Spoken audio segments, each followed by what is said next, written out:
जय हिंद दोस्तों, एक बार फिर से स्वागत करता हूँ हमारे यूट्यूब चैनल एग्रो स्टडी में। दोस्तों आज का वीडियो क्या है? दोस्तों आज का वीडियो फंडामेंटल ऑफ एग्रोनॉमी के क्वेश्चन पेपर के बारे में है। ठीक है, मैंने दोस्तों already BSc agriculture first semester के ऊपर ऑलरेडी बहुत ही वीडियो बना चुका हूँ। ठीक है, इसका मैं प्लेलिस्ट अपने वीडियो में दे रहा हूँ। ठीक है, डिस्क्रिप्शन में वहाँ से आप लोग चेकआउट कर लीजिएगा।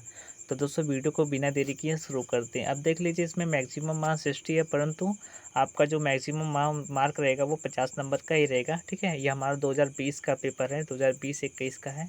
ठीक है, तो इस प्रकार से आप ऑल इंडिया में कहीं से भी बिलोंग कर रहे, कोई भी यूनिवर्सिटी है, तो आपके लिए एक क्वेश्चन, आपका ये जो मतलब क्वेश्चन पेपर है, इसी प्रकार से इसी टाइप में क्वेश्चन पूछा जाता है। ठीक है, तो वीडियो को बिना देरी किए, बिना स्किप किए शुरू करते हैं। अब देख लीजिए, हमारा सबसे पहले 3rd नंबर पर दिया कि निम्नलिखित को परिभाषित कीजिए। सीड किसे बोलते हैं, यानी बीज किसे बोलते हैं। ठीक है, तो इसे हम आपको परिभाषा देना है, डिफाइन देना है। ठीक है, डिफाइन द फॉलोइंग, निम्नलिखित को परिभाषित कीजिए। सेकंड पर आपका है सस्य विज्ञान। अब देखिए सस्य विज्ञान किसे बोलते हैं। अब देखिए भूमि को, ठीक है, अच्छे प्रकार से प्रबंध करके उसके ऊपर वैज्ञानिक ढंग से खेती करना है, क्या कहलाता है? हमारा एग्रोनॉमी यानी सस्य विज्ञान कहलाता है। ठीक है, इसके बाद हमारा जल उपयोग दक्षता किसे बोलते हैं। जो हमारे पौधे होते हैं, जो हमारे प्लांट्स होते हैं, ठीक है, जो हमारे जो प्लांट्स होते हैं, वो जितना 24 घंटे में जितनी जल का मतलब उपयोग करते हैं, उसी को हम जल दक्षता बोलते हैं। ठीक है, जल उपयोग दक्षता बोलते हैं। ठीक है, इसे वाटर यूज इफिशिएंसी बोलते हैं। चौथा नंबर पर आपका शाकनाशी किसे बोलते हैं? हेर्बिसाइड। ठीक है, शाकनाशी के ऊपर अगर जो वीडियो चाहते हो तो कमेंट कीजिएगा। मैं अच्छे से नहीं बता पाऊँगा, लेकिन फिर भी मैं कोशिश करूँगा आपको अच्छे से बताने के लिए। ठीक है, इस प्रकार से अगला आपका आता है इस यानी विद्युत चालकता। अगला हफ्ता आपका आता है निम्नलिखित में अंतर बताना, यानी डिफरेंट इन द फॉलोइंग। ठीक, इसमें दिया गया आपका फर्स्ट नंबर पर शून्य भूपृष्ठ एवं न्यूनतम भूपृष्ठ किसे बोलते हैं। अब देख लीजिए, शून्य भूपृष्ठ किसे बोलते हैं? जिसमें बिना जुताई बुआई किए, ठीक है, सॉरी, बिना जुताई किए फसलों की बुआई कर दी जाती है, उसमें शून्य भूपृष्ठ करते हैं। जैसे हमारा धान है। ठीक है, तो धान का पुआल रहित, ठीक है, पुआल रहने पर फिर भी बिना जुताई करने पर भी उस पर हम बुआई कर देते हैं। ठीक है, तो उसी को हम क्या बोलते हैं? शून्य भूपृष्ठ बोलते हैं। इसके बाद आपका अगला आता है प्रमाणित बीज एवं प्रश्नक बीज। प्रमाणित बीज किसे बोलते हैं? प्रश्नक बीज किसे बोलते हैं? अब देखिए, जो हमारा प्रमाणित बीज होते हैं, ये हम इससे बोलते हैं सर्टिफाइड सीड। ठीक है, यह हमारा किसानों के पास होता है। ठीक है, जो किसान बुआई करते हैं, ठीक है, उसे हम बोलते हैं प्रमाणित बीज। जबकि प्रजनक जो बीज होते हैं, यह हमारे जो प्रमाणित बीज है, इनके पिता होते हैं। ठीक है, यानी पूर्वज होते हैं। ठीक है, जो हमारे प्रमाणित बीज होते हैं, इनका निर्माण प्रजनक बीज के ही द्वारा होता है। ठीक है, और जो प्रजनक बीज के जो फादर होते हैं, ठीक है, उसे हम न्यूक्लियर सीड भी बोलते हैं। ठीक है, इस प्रकार से क्लियर हो जाता है। अगला आपका आता है 5वें नंबर पर निम्नलिखित के संक्षेप में टिप्पणी वर्णन व्याख्या कीजिए। अब पहला आप देख लीजिए, टिप्पणी देना सिंचाई के पानी की गुण। सिंचाई के पानी जो हो, ठीक है, जो हमारा सिंचाई के लिए प्रयोग कर रहे हैं अपने वाटर का, ठीक है, उस वाटर में कौन कौन से गुण होने चाहिए। ठीक है, ये आपको लिखना है, कौन कौन से गुण होने चाहिए। अच्छे गुण होने चाहिए, लवणता युक्त होने चाहिए। ठीक है, इस प्रकार से आप लोग अच्छे से दे दीजिएगा। ठीक है, इस प्रकार से क्लियर हो जाता है। अगला आता है शाकनाशियों का जैव नियंत्रण। शाकनाशियों का मतलब उसे बोलते हैं खरपतवार नाशक बोलते हैं। ठीक, खरपतवार ही बोलते हैं। ठीक है, उसका जैव नियंत्रण यानी कि उसमें रासायनिक शाकनाशियों को ना प्रयोग करके, जबकि उसमें जैविक रूप से नियंत्रण किया जाता है। जैसे हम खुरपी से निरा दिया जाता है अपने खेतों को, ठीक है, उसे हम बोलते हैं जैविक नियंत्रण बोलते हैं। ठीक है, या फिर फसल चक्र अपना लिया जाता है। ठीक है, इस प्रकार से उसे ही जैविक नियंत्रण बोलते हैं। क्लियर हो जाता है। शून्य भूपृष्ठ भी कर दिया जाता है इसमें। ठीक है, अगला आता है आपका निम्नलिखित 3 प्रश्नों में से किन्हीं 2 प्रश्नों के उत्तर दीजिए। 1 से 1.5 पेज में देना आपको। ये आपका कितना क्वेश्चन है? 2 प्रश्न है, उसमें 8-8 नंबर का क्वेश्चन है। इस प्रकार से 16 नंबर का आपका क्वेश्चन है। ठीक है, केवल 2 क्वेश्चन देना, 16 नंबर का हो जाएगा। 1 से 1.5 पेज में देना आपको। ठीक है, अच्छे से देना आपको। ठीक है, आप अच्छे से देंगे, जितना अच्छे से देंगे उतना ही अच्छे से नंबर आपको मिलेगा। क्लियर हो जाता है। अब देखिए, इधर दिया खरपतवारों को परिभाषित कीजिए। अब देखिए, वीड्स किसे बोलते हैं, यानी खरपतवार किसे बोलते हैं, इसको आपको परिभाषा देना है। एक पहले ने डिफाइन देना है, ठीक है, डिफिनेशन देना है।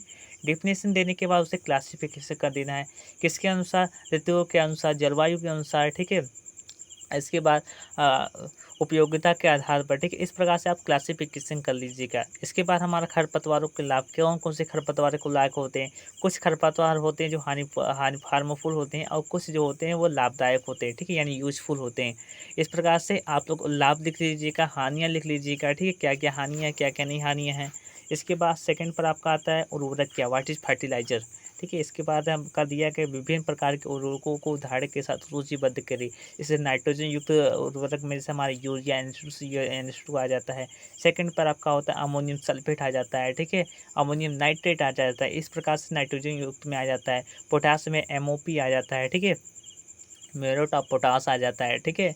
और फास्फोरस युक्त उर्वरक में आपका सिंगल सुपर फास्फेट आ जाता है, डबल सुपर फास्फेट और सिंगल फास्फेट में 12% पाया जाता है, ठीक है। 16% पाया जाता है, ठीक है, फास्फोरस पाया जाता है। जबकि डबल में 32 पाया जाता है और ट्रिपल में 48 पाया जाता है फास्फोरस की प्रतिशत मात्रा, ठीक है। यूरिया में नाइट्रोजन की प्रतिशत मात्रा 48% पाई जाती है, ठीक है। और MOP में पोटास की प्रतिशत मात्रा कितनी पाई जाती है, आप लोग कमेंट करके आप बताइएगा, ठीक है।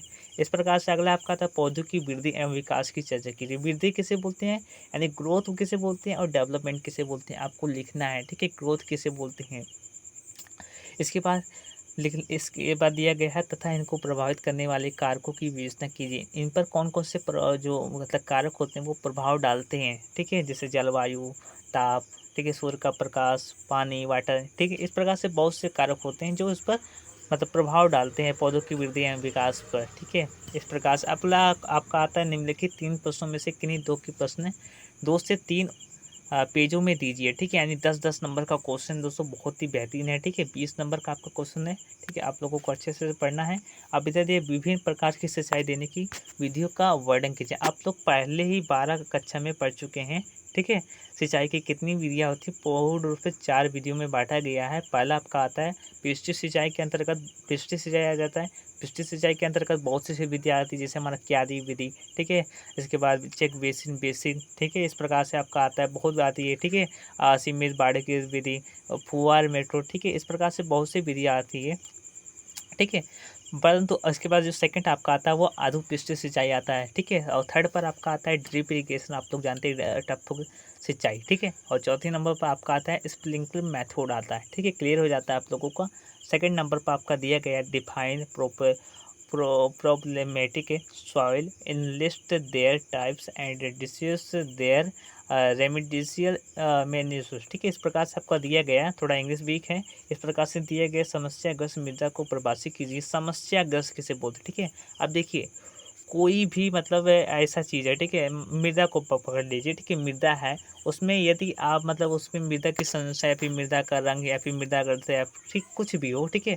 मृदा की भौतिक दशा हो, ठीक है, वो मतलब थोड़ा बेकार हो, ठीक है, उसे ही बोलते हैं समस्याग्रस्त बोलते हैं, ठीक है। उनके विभिन्न प्रकार लिखना है, ठीक, कौन कौन से विभिन्न प्रकार के होते हैं, ठीक है। उससे सूचीबद्ध कर दीजिएगा आप लोग। उसके उपचार के लिए आप लोग किसका किसका प्रयोग करेंगे, ठीक है। जैसे हम वो जैसे एग्जाम्पल के दे तो आप हरी खाद का प्रयोग कर दीजिए, ठीक है। ये भी हमारा मतलब है समस्या का मृदा को अच्छे से मतलब है अच्छे से मतलब उसे उपचार कर सकते हैं, ठीक है। इस प्रकार से आप लोग, ठीक है, जिप्सम का भी प्रयोग कर सकते हैं। जिप्सम का प्रयोग कहाँ किया जाता है, आप लोग जानते ही होंगे। जिप्सम का प्रयोग हम क्षारीय मृदा का सुधार करने के लिए किया जाता है, ठीक है। तो इसी प्रकार से ये हमारा समस्याग्रस्त मृदा है। क्षारीय मृदा भी क्या है, हमारा समस्याग्रस्त मृदा, और अम्लीय मृदा भी हमारी क्या है, समस्याग्रस्त मृदा ही है, ठीक है। इस प्रकार से क्लियर हो जाता है, आप लोग अच्छे से समझ गए होंगे, मैं आशा करता हूँ, ठीक है। सेकंड पर आपका था भूपृष्ठ किसे बोलते हैं। अब देखिए फसलों की वृद्धि के लिए, ठीक है, फसलों की वृद्धि के लिए आवश्यकता अनुसार की गई निकाय गुड़ाई कोई भूपृष्ठ बोलते हैं, आप लोग जानते हैं। वयन योग्यता को परिभाषित कीजिए भूपृष्ठ एवं उनके विभिन्न प्रकार। इससे हमारा आ गया जीरो भूपृष्ठ यानी जीरो टिलेज आपका आ गया, ठीक है। सेकंड पर आपका न्यूनतम भूपृष्ठ आपका प्राथमिक भूपृष्ठ सेकेंडरी भूपृष्ठ आपका आ जाता है, इस प्रकार से, ठीक है। इसके अंदर इसके बाद आपका आता है क्या बोलते हैं अंधी गुड़ाई भी आती है, ठीक है। इस प्रकार से आप लोगों को होता है, ठीक है। क्लियर हो जाता है। आशा करता हूँ आपको वीडियो पसंद आया होगा। दोस्तों जल्दी नए वीडियो में मिलते हैं, तब तक के लिए धन्यवाद।